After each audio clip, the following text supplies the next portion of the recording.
पटना के गांधी मैदान में आज जेडीयू का बड़ा जलसा होने वाला है। इस प्रोग्राम में शामिल होने के लिए तमाम अजला से पार्टी के कारकुनान पहुंच रहे हैं। आज ही जेडीयू अपने इंतखाबी मुहिम की शुरुआत भी करने वाला है। नीतीश कुमार का आज बर्थडे है, इसलिए कारकुनान में दोगुना जोश देखा जा रहा है।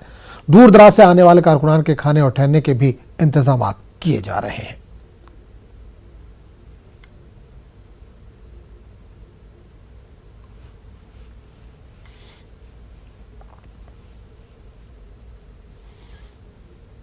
साथी इकट्ठा होंगे, पार्टी की ताकत भी दिखाई पड़ेगी, धरातल पर पार्टी कहां खड़ा है यह भी दिखाई पड़ेगी, किस रूप में पार्टी का संगठन का विस्तार हुआ है यह भी दिखाई पड़ेगा और पार्टी किस ढंग के आगे की चुनौती के लिए तैयार है ये भी दिखाई पड़ेगा। तो नाज़रीन, आपको बता दें कि ये तस्वीरें आप पटना के गांधी मैदान की देख रहे हैं, जहां आज जेडीयू का बड़ा जलसे होने वाला है। इस प्रोग्राम में शामिल होने के लिए तमाम अजला से पार्टी के कारकुनान को बुलाया गया है और वो यहाँ पर धीरे धीरे पहुँच भी रहे हैं। आज ही जेडीयू अपने इंतखाबी मुहिम की शुरुआत करेगी। नीतीश कुमार यहाँ से इंतखाबी बिगुल फूकेंगे। नीतीश कुमार का आज बर्थडे भी है, यानी जन्मदिन है, इसलिए कारकुनान में आज दोगुना जोश देखा जा रहा है। दूर दराज से आने वाले कारकुनान के खाने और ठहरने का यहाँ पर इंतज़ाम किया जा रहा है। हालांकि काफ़ी सियासत सरगर्म है, बिहार में इलेक्शन करीब है और सभी पार्टियाँ अपना अपना रैलियों का इंतज़ाम कर रहे हैं। अपना अपना प्रचार अभी से इन्होंने शुरू कर दिया है। तो आज जो है जेडीयू पटना के गांधी मैदान में बड़ा जलसा करने वाली है। इस प्रोग्राम में शामिल होने के लिए तमाम अजला से पार्टी के कारकुनान को बुलाया गया। पार्टी कारकुनान यहाँ पर धीरे धीरे पहुँच रहे हैं। आप तैयारियाँ इस वक्त अपने टीवी स्क्रीन पर देख सकते हैं और आज ही जेडीयू यहाँ से इंतखाबी मुहिम की शुरुआत करने वाली है। बिहार में जल्द ही असेंबली इंतखाबात होने वाले हैं, जिसकी तैयारियाँ तमाम पार्टियाँ कर रही हैं। रैलियों का आगाज़ हो चुका है। जेडीयू आज से यहाँ इंतखाबी रैली का आगाज़ करने वाली है, इंतखाबी मुहिम का आगाज़ करने वाली है। नीतीश कुमार आज यहाँ से इंतखाबी बिगुल फूकेंगे। नीतीश कुमार का आज जन्मदिन है, इसलिए कारकुनान में दोगुना जोश है। जेडीयू ने जो काम किए हैं, बिहार में जो तरक्याती काम किए हैं, उसको आज यहाँ से गिनवाया जाएगा, आवाम तक इसको लेकर जाया जाएगा। और इस पूरे मामले पर बात करने के लिए हम सीधे रुख करेंगे पटना, जहाँ से नुमाइंदे महफूज आलम जुड़े। महफूज, आज जेडीयू का बड़ा जलसा होने वाला है, किस तरह की तैयारियां हैं?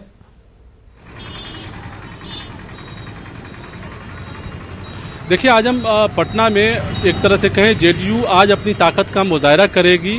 प्रोग्राम का नाम चूंकि कारकुनों का इजलास है, जेडीयू के कारकुनों का इजलास है, लेकिन चूंकि ये इंतखाबी साल है तो इसी बहाने जेडीयू अपने ताकत का मुजाहरा करेगी और आज से ही इंतखाबी तैयारियों को लेकर अपने पार्टी के तमाम कारकुनों को वाज़े तौर से नीतीश कुमार ये पैगाम देंगे कि अब लग जाइए सूबे में, चूंकि पार्टी ने यही ऐलान किया है कि 200 के करीब सीट हम जीतेंगे। तो ये उस मंसूबे पर यह पार्टी जो है काम करती नजर आ रही है। आजम में अगर यहाँ बात अकलियतों के थोड़ा नजरिए से की जाए तो जिस तरह से असेंबली में एनपीआर और एनआरसी का करारदाद मंजूर हुआ था, उसके बाद से जेडीयू के तमाम लीडर इस सिलसिले में लगे हुए थे कि माइनॉरिटी को किस तरह से वो इन मसलों से निकाल सके, जिस चीज को लेकर काफी जबरदस्त एहतजाज जारी था। तो कई लीडर हैं जेडीयू में और सबने जो है अपने अपने इलाके से अकलियतों की एक अच्छे खासे जमात को यहाँ बुलाया है और गांधी मैदान में वो लोग दिखाई दे रहे हैं। इसी तरह कुछ लोग हमारे साथ हैं। आप बताइए हजरत, क्या कहेंगे आज जो प्रोग्राम हो रहा है जेडीयू का?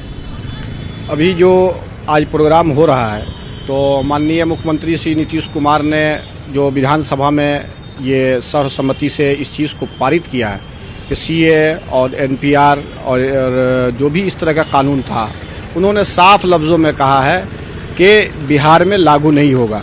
इसको देखते हुए तमाम लोगों ने इसका स्वागत किया है और आज से ये साबित हो गया कि माननीय मुख्यमंत्री श्री नीतीश कुमार के साथ सारे लोग हैं, हर तबके के लोग। तो आप देख रहे हैं आजम, जिस तरह से ये बातें हो रही है, कई अलग अलग जो जाना चाहूंगा खबर और भी गश्त कर रही है। बिल्कुल, तेजस्वी और नीतीश कुमार की मुलाकात की भी खबरें लगातार गर्म है, सियासत गर्म है। इसके क्या मतलब निकाले जा रहे हैं बिहार की सियासत में?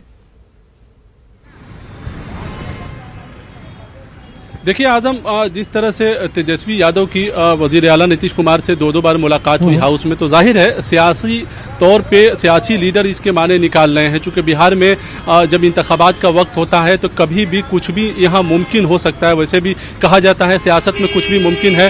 तो कहा जा सकता है कि इस सिलसिले में चूंकि पहले से भी कोशिश चल रही थी, लोगों को ऐसा लग रहा था कि फिर महागठबंधन में जेडीयू शिरकत करेगा, फिर अजीम इत्तेहाद में शामिल होगा। लेकिन ये इन चीज़ों को खुद जो है आरजेडी ने गलत बताया था और कहा था कि ऐसी कोई बात नहीं है। तो सियासी माने ज़रूर निकाले जा रहे हैं, लेकिन वाज़ेह तौर पर कुछ भी नहीं है। जेडीयू की तरफ से देखें तो जेडीयू ने खुद कहा है कि एनडीए के साथ वो इंतखाब लड़ेगी और बाकायदा नीतीश कुमार को एनडीए का चेहरा बनाया गया है। तो अभी तक कहें कि सियासी तौर पर गहमा गहमी जरूर है, मुमकिन है आने वाले वक्त में कुछ तस्वीरें दूसरी। चलिए, बहुत बहुत शुक्रिया महफूज इस तमाम जानकारी के लिए।